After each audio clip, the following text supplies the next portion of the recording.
What's up, students? My name is Jacob. I'm the student director here at Water's Edge, and I'm so glad to be bringing you the sermon thoughts this week because this week's message was so practical for you guys, for our students.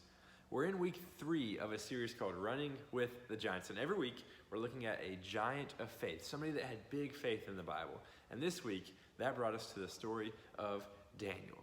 And Daniel, he's one of my all-time favorite giants of faith. There's so much that's incredible about his story, about his faith, and all of that. And I would encourage you to go back and watch the whole sermon to unpack all of it. But the thing that I want to talk about is something that stood out to me in this message. It's when Pastor Stu talked about Daniel's life and the way he lived a life to stand out.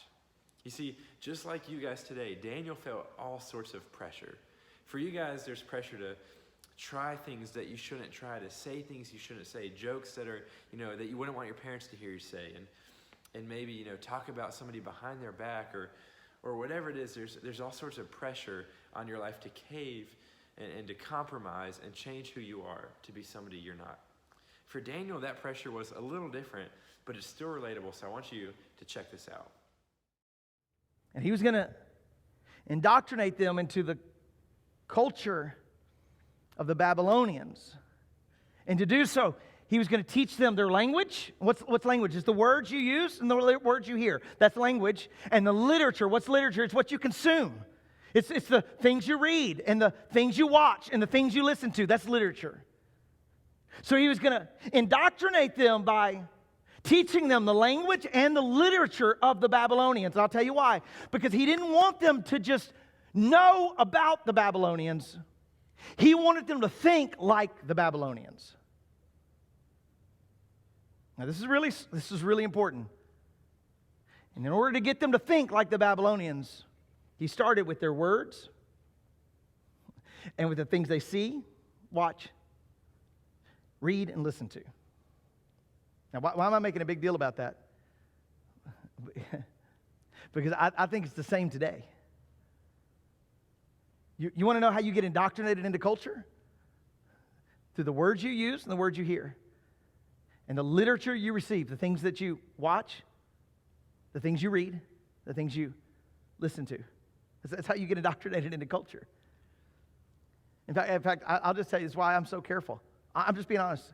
I'm so careful about the words I use and the things I watch, the things I read, and the things I listen to. And if you really want to dive in to this idea from Daniel's life of stand out before men, here's the way to do it. Here's the way to do it. It's so simple. Be careful the words you use and be careful what you see, watch, and listen to. Just have different standards than the world has. And you'll stand out before men. And so the king is trying to indoctrinate them into the Babylonian ways of thinking because, listen, he knew if he could get to their language and their literature, he could get to their mind. If you get to their mind, you get to their heart. Woo!